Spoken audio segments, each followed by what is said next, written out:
I'm super excited to talk to you guys. I grew up in a home with two loving parents. I was very fortunate that way. Oops, okay. I was very fortunate that way, and I never had a day where I didn't think that my parents loved me, and I was super grateful for that. I grew up in a small town where everybody knows everybody's shit. They check the rosters daily, and we all see like who of our friends got arrested that day, you know? Everybody just knows everything about you.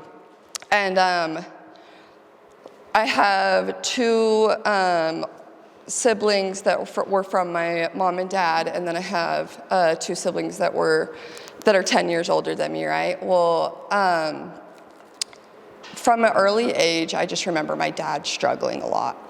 I remember I learned so much from my dad, like good and bad. He was so funny. I get my dark sense of humor from him. And from my mom, she was just a lovely human. She loved us so freaking much. And I remember just like having that quality time and being grateful, right? My dad, bless his little heart, he lost his brother to suicide, and then his nephew also passed away, and my dad just went in this spiral. Like, he didn't know how to feel better, right? So the only thing he knew how to do was use drugs and drink, and he would wreck every single car that we owned. He would go to jail, and my mom would have to get him out, and it was just a mess. And I remember my dad actually got in a car wreck with me and my sister and my brother, and he almost killed us. We all almost went off of a mountain. And he went to prison for that. And I remember being the only one that went and visited him. I remember like just understanding like he didn't mean to do that, you know, like, and I just forgave him, and I just loved him so much. And you know, he still struggled, but he did the best he could. Well, my mom, she took this diet pill called Fin, and it put a hole in her heart. And when I was 9 years old, she just didn't wake up one day. And I remember like my dad having to take on us kids, you know, and we're stressed because my dad was never the one to really take care of us. And so it was hard, but he loved us the best way he knew how. But unfortunately, like, it left me and my brother and sister to just like run rapid, right? We had no supervision. So we would throw parties at my house. I started smoking weed when I was 11. We started taking the pills that we found in my house, and I overdosed at 13 years old. I got arrested at 13 years old on Red Ribbon Week, which is drug-free week. My best friend at the time, she also got arrested, and that ultimately led to her suicide.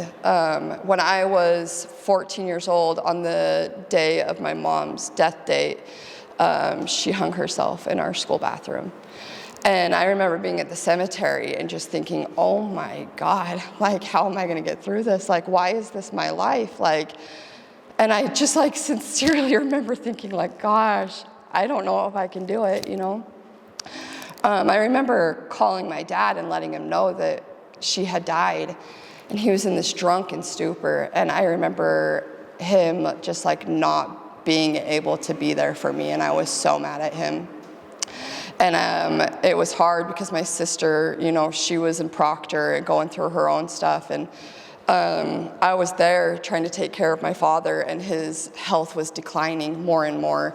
And I wouldn't go to school, like, ever, because I was just afraid that he would die. And ultimately, when I was 16 years old, he fell down the stairs, and he just wasn't able to be okay after that, and he died.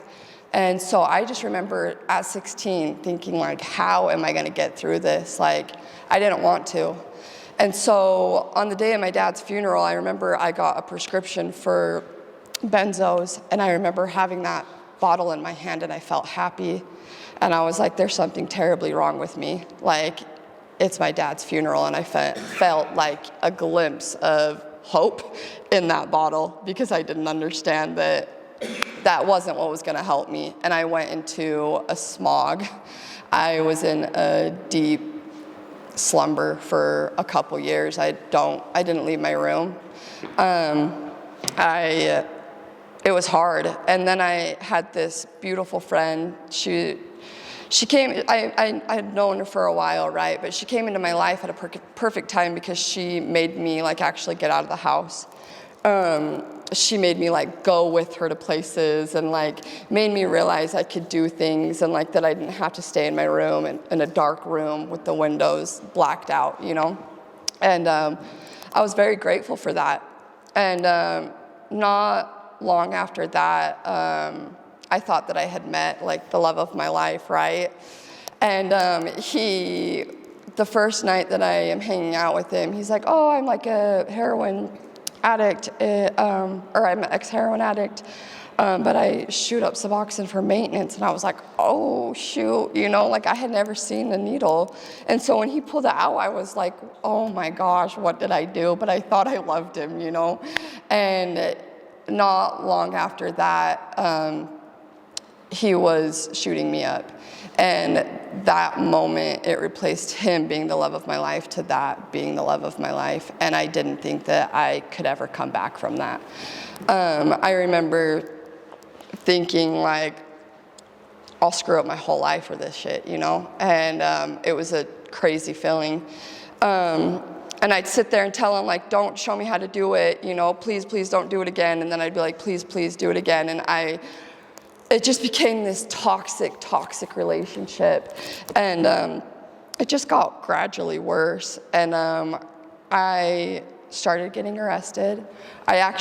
We broke up over text message, and I was like, oh, what do I do? And what did I do? I started shooting up heroin for the first time. And I was a mess. And so I ended up overdosing. I ended up going to jail right after that, and I was terrified. I remember spending my birthday in jail and telling the cops, like, but my birthday's tomorrow, you can't arrest me. They're like, hopefully you'll be clean for the next one. So anyways, it starts my career of jail, right? And I am in for a few weeks, I'm out for a few weeks, I'm in and out, and I can't grasp the concept of showing up to court. Like, I'm like, there's no way. Every time I showed up to court, I was in shackles, like I just could not get it. And every time I walked out of that jail cell, it was 5 minutes before I was high again. Every moment I was in jail, I was thinking, when's my next fix? When's my next fix? How do I get more? How do I get more? And it was just crazy. And so I ended up catching a felony in jail, and they give me drug court. And drug court actually shows me that I can stay clean for a little bit. I remember the first week I stayed clean, I was struggling so bad, and I was like, oh my gosh, I can't do this, you know, but I showed up. I passed every UA, I went to every single class, and I freaking went to court not in shackles, and I was so proud. And I was clean for like 4 freaking months, and my best friend, Andrea, she would just show me, she's like, go to meetings, then go home and watch Netflix. Like, don't do anything else, you know? She's like, you're gonna stay in trouble, or you're gonna, like, that's how you stay out of trouble. And what do? I meet this man from prison, first day out of prison, on parole, and I'm like, hey, what's up? And I'm like thinking we're bonding over like stupid stuff, you know, and I'm like, he's got a really good playlist, like I think he's the one, you know, and I'm like, oh, you know, and he ends up being like the worst. He was the worst. And I remember the first time we got in a fight, he grabbed me by the neck and he threw me across the room, and I was like, no, like, what did I do? And he would pull me by the hair, and he was so crazy. And I remember walking out to Andrea, and I was like, he hit me. I have never been hit before, and so I was so scared. And she's like, I guess we're gonna be single for the summer. And I was like, yeah, I guess so. And she held my hand and we cried. And she ended up committing suicide that night. And I was like, what the hell? I thought it was me. Like, in that moment, I was like, what am I doing to attract this? Like, how the heck does this keep happening to me? Like, it's all I knew was death. And I was like, the only way to get out of this is to freaking die too, basically. And I remember he was so insane through her funeral, and like, he's like, well, you're spending too much time missing Andrea. And I'm like, are you serious? Like, just chaotic. And he almost killed me several times, and I cannot believe that I made it out of that relationship alive.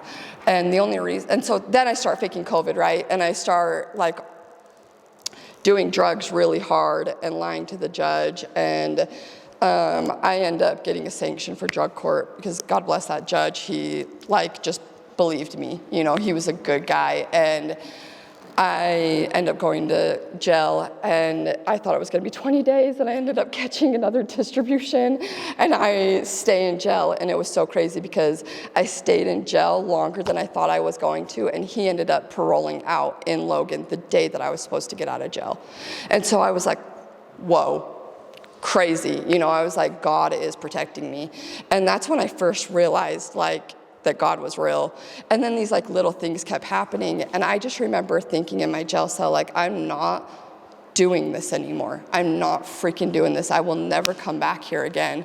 And then I was like in there forever, you know. And I just remember thinking, like, it's okay. It's going to be okay. Like, you're not going to get out of here for a while, so you better get content. You better get comfy, you know. And so I listened to this podcast with my Sally, and it said, like, your perspective is your prison or your passport. And I was like, oh shit. And so in that time, we turn our freaking jail cell into a studio apartment. Like, we were living the good life in there because we just realized, like, we can take steps to better our life, you know. I don't have to sit there and rot. Like, you know, I don't have to sit there and think about all the stuff that I did horribly. Like, I can choose to heal, and that's what I chose to do.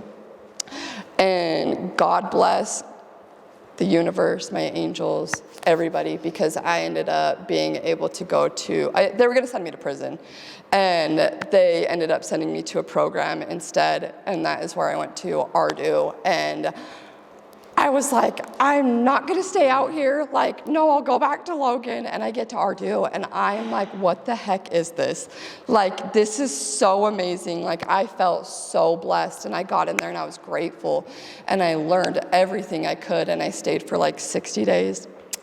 And then they didn't have a sober living at the time, and so I'm like, what? I can't stay here? Like, freaking out.